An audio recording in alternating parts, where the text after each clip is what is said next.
Bismillahirrahmanirrahim. Assalamualaikum warahmatullahi wabarakatuh. Alhamdulillahi rabbil alamin wa kafa. Salawatullahi wa salamuhu ala khairil anamil mustafa sallallahu alaihi wa ala alihi wa ashabihi wa man tabi'ahum bi ihsanin ila yaumiddin. Amma ba'du. Ma'asyiral muslimin, sidang pendengar yang kami cintai karena Allah Subhanahu wa taala. Alhamdulillah, hari ini kita berada di ujung daripada bulan Ramadan.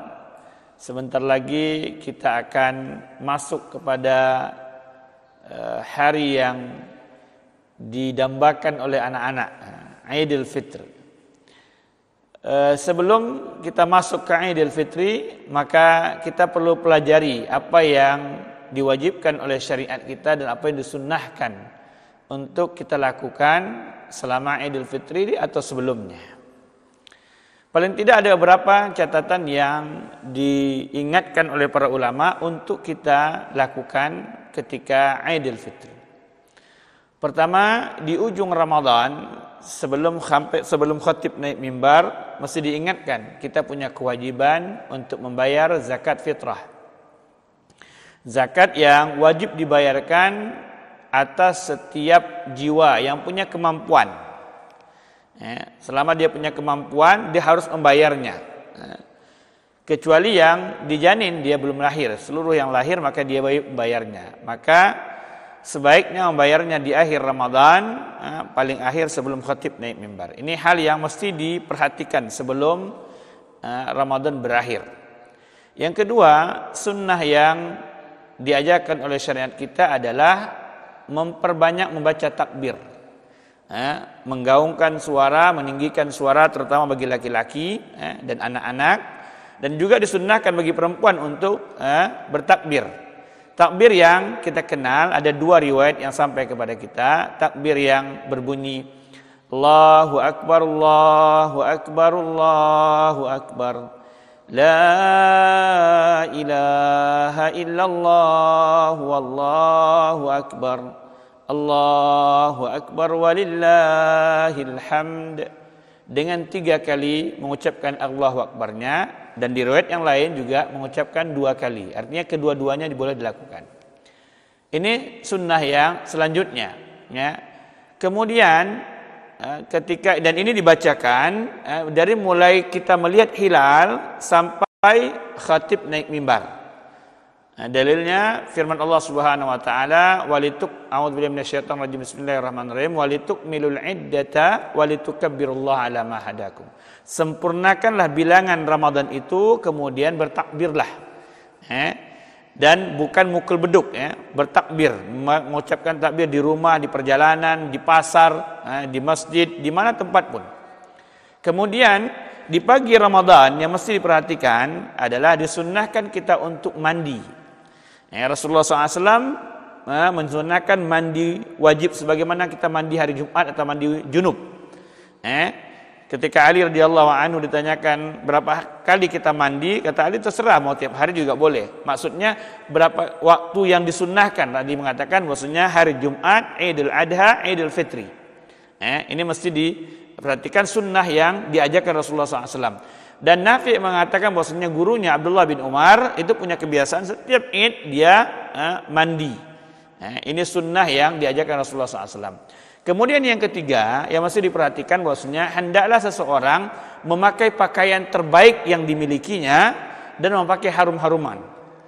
Sebagaimana hadis yang diriwayatkan oleh Al-Hakim, Rasulullah SAW, sahabat mengatakan bahwasanya kami diperintahkan oleh Rasulullah SAW untuk memakai pakaian yang baru, yang bagus, pakaian yang bukan yang baru, yang bagus, dan memakai wangi-wangian.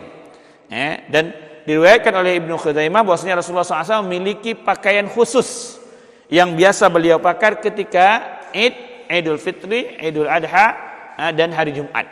Jadi ini merupakan sunnah yang harus kita perhatikan. Kemudian yang keempat, sunnah yang diajarkan oleh syariat kita adalah memakan makanan sebelum kita pergi ke salat Id. Bahkan dalam riwayat dikatakan Rasulullah SAW makan kurma berjumlah ganjil. Ini menunjukkan bahwasanya, dan sebagian para ulama mengatakan makna dari Idul Fitri adalah kembali makan pagi, sarapan pagi. Karena fitr itu artinya makan pagi. Jadi disunnahkan untuk memakan makanan sebelum kita berangkat. Kalau tidak ada kurma ya kita makan apa yang bisa. Nah, boleh makan apa yang halal yang bisa kita makan.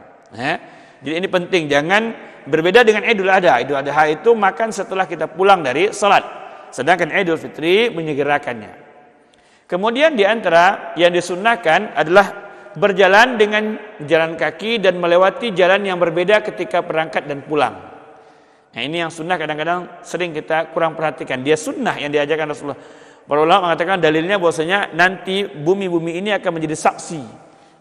Dan ini di antara hikmahnya. Kemudian yang selanjutnya bahwasanya disunnahkan untuk mengucapkan tahniah, mengucapkan selamat. Dan ucapan selamat itu kalimatnya bebas, bisa bahasa Indonesia, bisa Sugeng Riyadi, atau tapi yang biasa diucapkan oleh para ulama itu adalah mendoakan.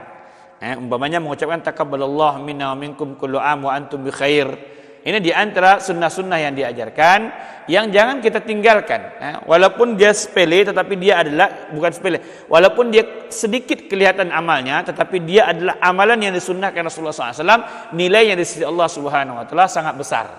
Dan kita setelah melewati Ramadan yang mulia ini mulai terbiasa untuk biasa mengerjakan hal-hal yang memang disunnahkan Rasulullah SAW. Sehingga setiap ada ruang dan peluang kita mengerjakan sunnah Rasulullah SAW walaupun kelihatannya kecil, tetapi dia besar di sisi kita karena dia merupakan sunnah yang kita telah di Rasulullah SAW.